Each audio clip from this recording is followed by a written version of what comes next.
Question number 7, इसमें हमें कुछ आकृतियां दिया हुआ है और हमें बताया गया है कि ये जो आकृतियां हैं वो क्या है, समांतर चतुर्भुज है। ठीक है, तो समांतर चतुर्भुज का गुण क्या होता है? समांतर चतुर्भुज का गुण होता है आमने सामने वाला भुजा बराबर होता है। इसको आमने सामने बोलो या फिर सम्मुख भुजा बोलो, तो ये दोनों क्या होगा, आपस में बराबर। उसी तरह से ये वाला जो भुजा है कौन सा, पी एस, बराबर होगा किसके बराबर होगा, क्यू आर के। ठीक है, ये भी देखो समांतर चतुर्भुज है। तो समांतर चतुर्भुज का जो विकर्ण होता है, विकर्ण किसको बोलते हैं, ये जो लंबा लाइन गया ना इसको विकर्ण बोलते हैं। तो जो समांतर चतुर्भुज का विकर्ण एक दूसरे को समद्विभाजित करता है।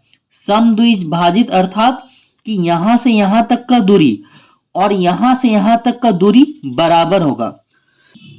तो अब देखो हम लोग क्वेश्चन को सॉल्व करते हैं। क्वेश्चन में हमें निकालने क्या बोला है, हमें x और y का मान ज्ञात करने बोला है। तो पहले हम लोग x का ज्ञात करेंगे और फिर y का।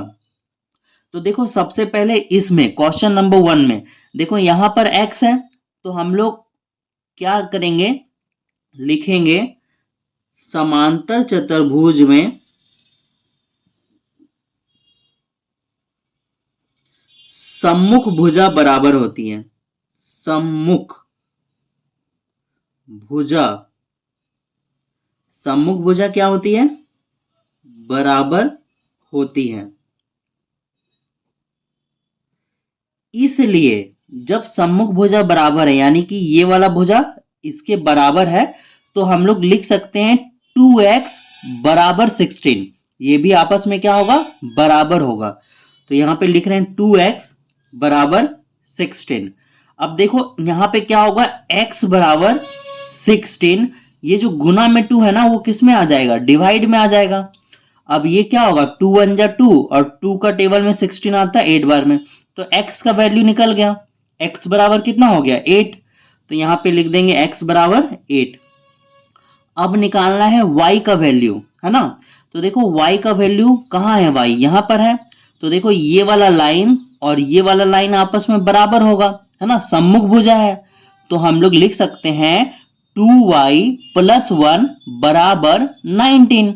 तो हम लोग यहां पे लिखेंगे पुनः, ठीक है, पुनः यानी दोबारा, दोबारा क्या होगा कि ये दोनों आपस में बराबर होगा। कौन सा, 2y सॉरी 2y प्लस, ठीक है, 2y प्लस 1 बराबर कितना लिखेंगे, 19।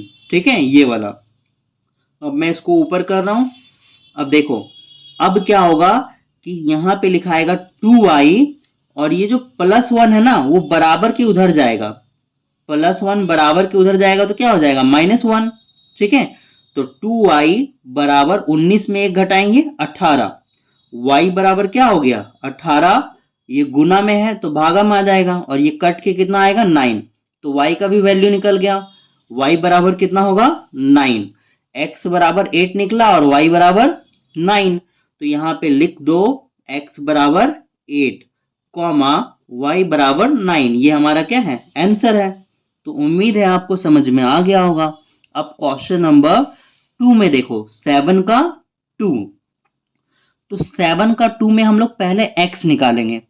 तो हम लोग क्या लिखेंगे, समांतर चतुर्भुज में, समांतर चतुर्भुज के विकर्ण एक दूसरे को समद्विभाजित करते हैं। ठीक है, मतलब ये जो विकर्ण है ना यहां से यहां तक बराबर होगा, किसके, यहां से यहां तक का, क्योंकि समांतर चतुर्भुज के विकर्ण एक दूसरे को समद्विभाजित यानी बराबर भागों में बांटते हैं। ठीक है, तो हम लोग लिखेंगे पहले लाइन, क्या लिखेंगे, समांतर।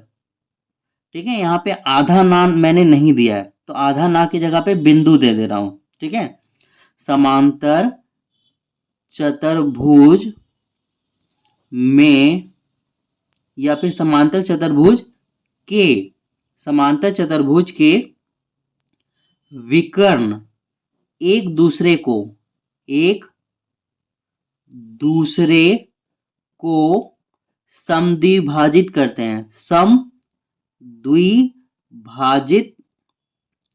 करते हैं।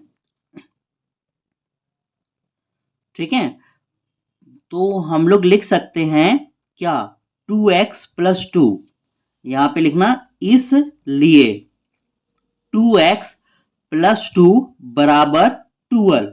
ठीक है, अब सॉल्व करो, 2x बराबर 12, ये प्लस 2 है, उधर जाके क्या हो जाएगा, -2 हो जाएगा। ठीक है, अब यहां पे लिखोगे 2x, 12 में 2 घटाओगे कितना बचेगा, 10, x बराबर 10/2, गुना में था भागा में आ जाएगा। अब ये 2 का टेबल में 5 बार में कटेगा, तो हमारा x बराबर कितना आ गया, 5। अब हम लोग निकालेंगे y, तो y निकालने के लिए क्या होगा, देखो तो y माइनस 3 बराबर होगा, किसके बराबर होगा, 2 के बराबर होगा। ठीक है, क्योंकि समांतर चतुर्भुज में सम्मुख भुजा क्या होती है, बराबर होती है, तो हम लोग लिखेंगे यहां पर समांतर चतुर्भुज में सम्मुख भुजा बराबर होती है, इसलिए यहां पे आपको लिखना पड़ेगा समांतर चतुर्भुज में सम्मुख भुजा बराबर होती है, बराबर होती है। ठीक है, इसलिए y माइनस 3 बराबर 2। अब ये आएगा y बराबर 2, -3 है, बराबर के उधर जाएगा +3, तो y बराबर कितना होगा, 5। तो ये हमारा आंसर निकल गया, x बराबर कितना निकला था, 5, और y बराबर भी कितना निकला, 5। तो ये हमारा आंसर है। तो अब हम लोग जो है बढ़ते हैं आगे, क्वेश्चन नंबर 8 में चलते हैं। देखो क्वेश्चन नंबर 8 को समझने से पहले कुछ बेसिक आपको समझना पड़ेगा। तो बेसिक ये है कि अगर कोई दो लाइन समांतर है, यदि मान रहे हैं हम लोग ये दो लाइन क्या है, समांतर है। ठीक है, तो देखो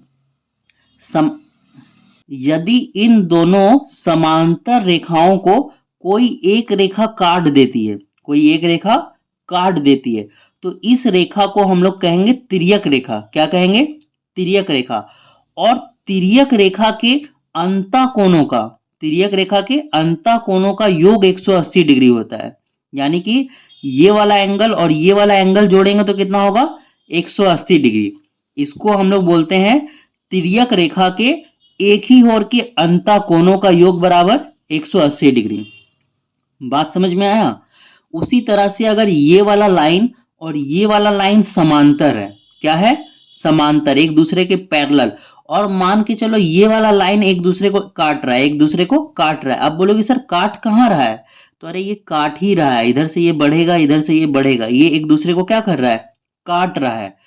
तो अगर तिर्यक रेखा, इसको हम लोग क्या बोलेंगे, तिर्यक रेखा, ये समांतर है दोनों लाइन, इसको ये रेखा काट रही है, तो ये रेखा कहलाएगी तिर्यक रेखा। और तिर्यक रेखा के एक ही ओर के अंतः कोणों का योग इन दोनों को जोड़ने पे कितना आता है, 180 डिग्री। ठीक है, तो यहां पर जो क्वेश्चन दिया हुआ है इसमें बोला है कि एक समबलम चतुर्भुज है, EFGH क्या है, EFGH समबलम चतुर्भुज है। तो समबलम चतुर्भुज क्या होता है, समबलम चतुर्भुज उसको हम लोग बोलते हैं जिसकी आमने सामने की एक भुजा समांतर होती है, चाहे ये वाला भुजा इसके समांतर हो, ये वाला भुजा इसके समांतर हो, तो ये क्या कहलाएगा, समबलम कहलाएगा। या फिर मान के चलो कि ये वाला भुजा, सिर्फ ये वाला भुजा इसके समांतर हो, तब भी ये क्या कहलाएगा, समबलम कहलाएगा। ठीक है, तो समबलम चतुर्भुज में आमने सामने की एक भुजा समांतर होती है। ठीक है, तो हमसे पूछा है कि EFGH एक समबलम चतुर्भुज है, इसकी कौन सी भुजाएं समांतर होगी, ये वाला भुजा समांतर होगा आमने सामने वाला, या ये वाला भुजा आमने सामने वाला समांतर होगा, कौन सा समांतर होगा। ठीक है, तो देखो समांतर ये वाला भुजा होगा, कौन वाला, HGEF के समांतर होगा। तो ये आप कैसे बोल सकते हैं सर, क्यों, ये अगर समांतर है, मान के चलो ये अगर समांतर है, तो ये वाला रेखा क्या होगा, तिर्यक रेखा होगा, और तिर्यक रेखा के एक ही ओर के अंतः कोणों का योग कितना होता है, 180 डिग्री। तो इसीलिए मैं बोल रहा हूं ये वाला और ये वाला समांतर होगा, और ये तिर्यक रेखा है और तिर्यक रेखा के एक ही अंतः कोणों का योग कितना है, 180 डिग्री। तो हम लोग लिखेंगे कि तिर्यक रेखा के एक ही ओर के अंतः कोणों का योग बराबर 180 डिग्री। तिर्यक रेखा के एक ही ओर के तिर्यक रेखा के एक ही ओर के यहाँ पे बिंदु है, अंतः कोणों का योग, कोणों का योग बराबर 180 डिग्री। ठीक है, तो देखो EFG, ये वाला एंगल EFG, ठीक है, एंगल EFG प्लस ये वाला एंगल यानी कि FGH, एंगल FGH बराबर कितना है, 180 डिग्री। ठीक है, जोड़ के देखते हैं हम लोग। EFG का वैल्यू कितना है, 70, तो यहाँ पे क्या लिखेंगे, 70 डिग्री प्लस FGH, FGH इसका वैल्यू कितना है, 110 डिग्री, और टोटल कितना आना चाहिए, 180। तो यहाँ पर देखो ये 180 आ रहा है, इन दोनों को जोड़ेंगे तो कितना आएगा, 180 बराबर 180 डिग्री, है ना। तो इसलिए, है ना, इसलिए हम लोग लिखेंगे HG पैरेलल EF। HG क्या होगा, पैरेलल होगा EF के, और यह क्या है, समलंब चतुर्भुज है, यह समलंब चतुर्भुज है,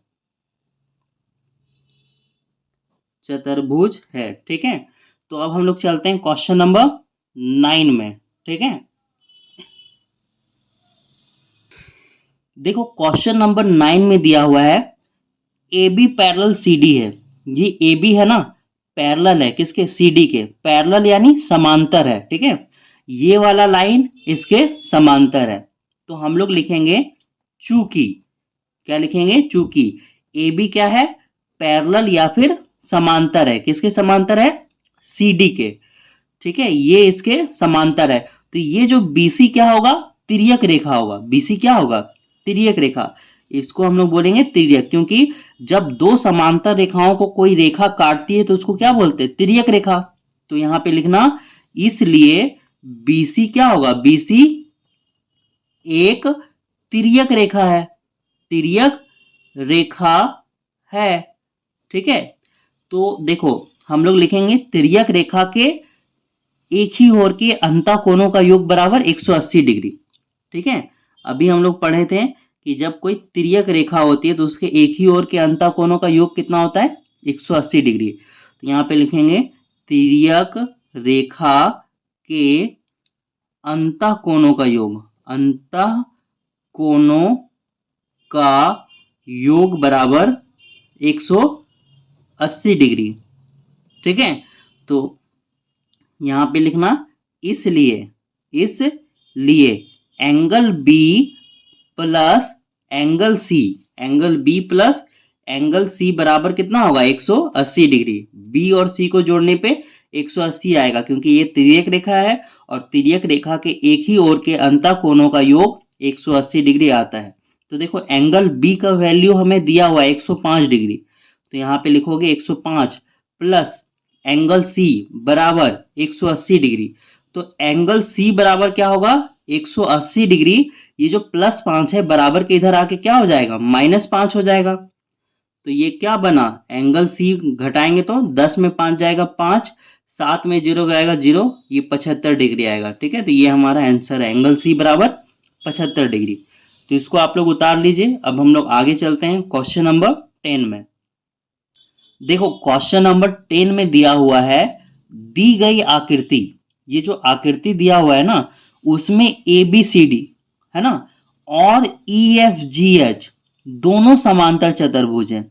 ठीक है, ABCD और EFGH दोनों समांतर चतुर्भुज है। तो ABCD कहाँ है, देखो ये वाला जो लाइन आया है ए बी और ये जो गया है सी और यहां से डी, ये ए बी सी डी क्या है, समांतर चतुर्भुज है। उसी तरह से ई एफ जी एच भी क्या है, समांतर चतुर्भुज है। दो समांतर चतुर्भुज है, ठीक है। तो इसमें दोनों समांतर चतुर्भुज है, एक्स का मान ज्ञात कीजिए। किसका मान ज्ञात करना है, एक्स का मान ज्ञात करना है, ठीक है। तो देखो एक्स जो है ना यहां पर है, एक्स कहां पे है, यहां पे। इसको एंगल सी मत समझना, ना एंगल सी है ना एंगल एच है, यहां पर एक्स बन रहा है, ठीक है। तो देखो एक्स का मान कैसे निकालेंगे वो पहले ध्यान दो, ठीक है।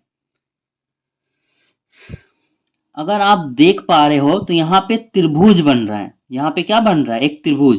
देखो ये जो लाइन ऐसे आया है एच और सी, उसके बाद देखो एक लाइन ऐसे आया है, यहाँ मिला है और यहाँ से यहाँ पे गया है, ठीक है। तो ये त्रिभुज बन रहा है, यहाँ से यहाँ और ऐसे त्रिभुज बन रहा है।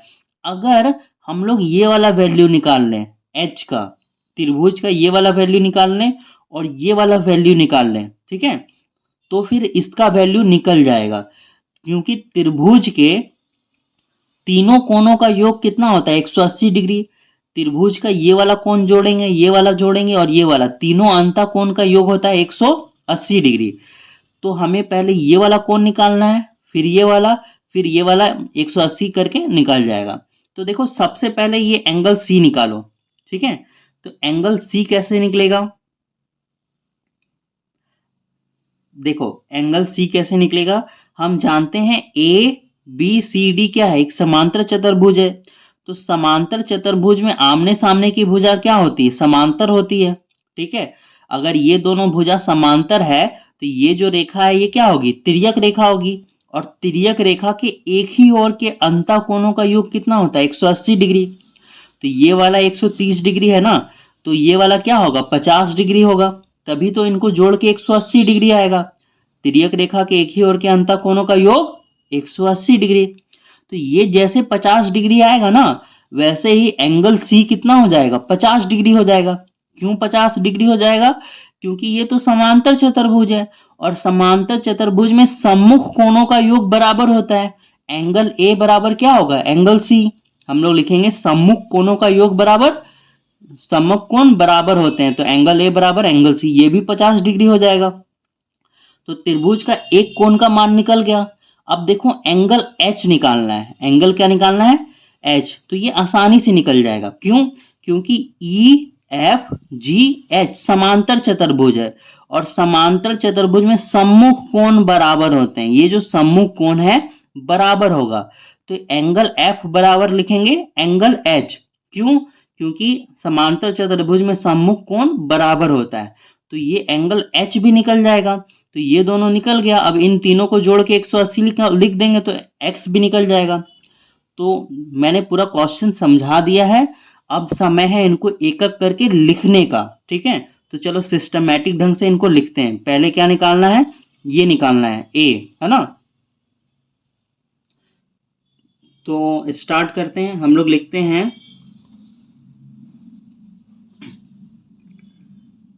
चतुर्भुज ए बी सी डी में, चतुर्भुज ए बी सी डी में, ठीक है। तो ए बी सी डी में देखो ए बी जो है ना पैरेलल होगा किसके, डीसी के। ए बी पैरेलल होगा डीसी के। तो यहाँ पे ए सी क्या होगा, तिर्यक रेखा, इसलिए ए सी को क्या लिखोगे, तिर्यक रेखा, तिर्यक रेखा।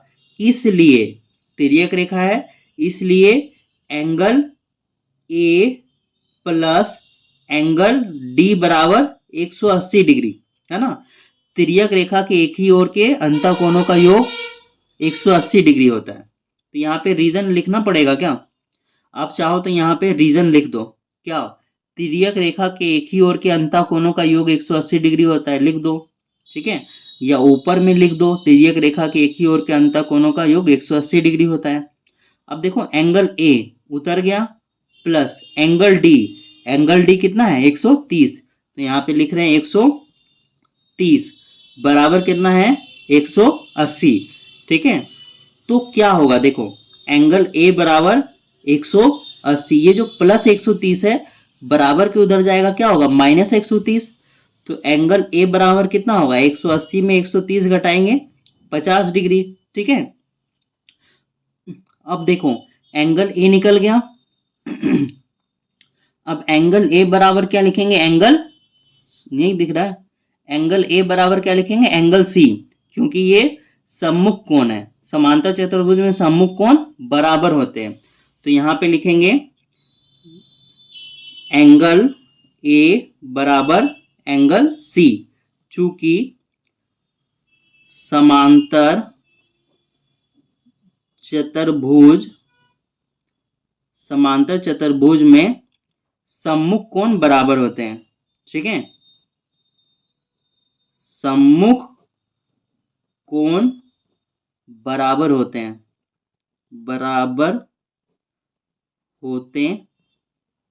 ठीक है। तो एंगल ए बराबर एंगल सी हो गया। तो यानी कि एंगल सी बराबर कितना होगा, एंगल सी बराबर होगा 50 डिग्री, ठीक है। एंगल ए 50 है तो एंगल सी भी कितना होगा 50, ठीक है। तो अब यहाँ पे हम लोग सॉल्व कर रहे हैं, ठीक है। अब हम लोग क्या निकालेंगे, अब हम लोग निकालेंगे एच, क्या निकालेंगे एच, ठीक है। तो हम लोग लिखेंगे ट्रायंगल सॉरी चतुर्भुज ई एफ जी एच में, ठीक है, ई एफ जी एच लिखो यहाँ पे, चतुर्भुज ई एफ जी एच में एंगल एफ बराबर एंगल एच, ठीक है। और एंगल एच बराबर कितना लिखोगे 70 डिग्री, है ना। और यहाँ पर लिखोगे सम्मुख कोण, रीजन में क्या लिखोगे सम्मुख कोण, ठीक है। उतना लंबा रीजन बार बार हम लोग नहीं लिखेंगे, तो यहाँ पे सिंपली लिखोगे सम्मुख कोण। तो एंगल एच बराबर कितना आ गया 70 डिग्री, ठीक है। अब लिखोगे त्रिभुज, त्रिभुज देखो इस बिंदु को नाम दे दो ओ, ठीक है। ये जो बिंदु है ना इसको नाम दे दो क्या ओ, यह जो मिल रहा है इस पॉइंट पे, ठीक है। एच ओ सी में, त्रिभुज एच ओ सी में, तो यहाँ पे लिखेंगे त्रिभुज एच ओ सी में, त्रिभुज एच ओ सी में। तो क्या लिखाएगा angle X plus angle H plus angle C बराबर 180 डिग्री, ठीक है।